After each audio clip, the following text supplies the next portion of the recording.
Europe 1 matin, Bruce Toussaint. Et voici l'édito politique de Caroline Roux. Bonjour. Bonjour Bruce, bonjour Julie et bonjour à tous. Bonjour. Alors le feuilleton de la droite s'enlise, mais curieusement, aucune critique, aucune réaction, aucun sarcasme ne vient de la gauche. Au contraire, même Harlem Désir, patron du PS, réclame que l'UMP sorte de cette crise.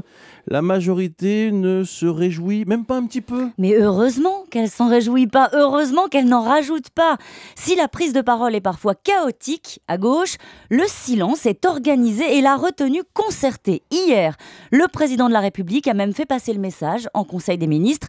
Il a demandé la discrétion, non pas pour éviter le récit des congrès précédents au PS, non pas par compassion pour des députés d'opposition déjà écartelés, non, la discrétion parce que la majorité est confrontée à des dossiers qui feraient apparaître les railleries pour des fautes de goût.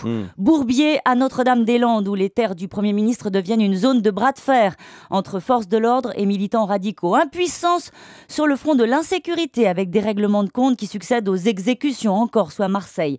Piqûre de rappel de l'agence Fitch qui nous menace d'une dégradation en 2013. Et vous oubliez les chiffres du chômage. Ah non, je n'oublie pas. Car ce n'est pas simplement un dossier délicat pour le gouvernement. C'est un coup de massue qu'il a pris sur la tête.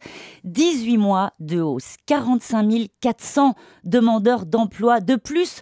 En octobre, les chiffres sont vertigineux. 45 400 personnes. C'est une ville comme Bayonne qui se retrouve au chômage. En un mois, ça coupe l'envie d'ironiser sur les querelles d'ego. Ouais.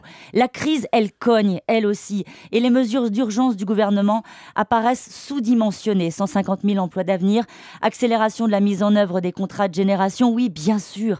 Mais les faits sont têtus. À moins d'1,5 point de croissance, on détruit des emplois.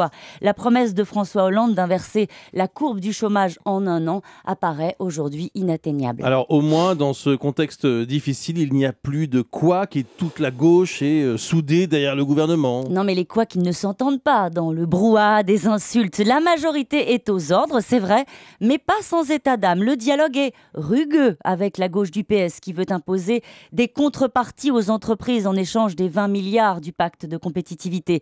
Il n'y a plus de dialogue du tout avec le PC qui a voté contre le budget au Sénat et freine le travail parlementaire. Bref, peu de raisons de se réjouir. En ce 29 novembre, jour des 80 ans de Jacques Chirac, la gauche n'a qu'à méditer un adage chiracien qui lui permettra de relativiser. Vous le connaissez cet adage, Bruce? Les emmerdes volent en escadrille. Oui, c'est du Chirac, ça pourrait être du Audiard. Merci Caroline Roux.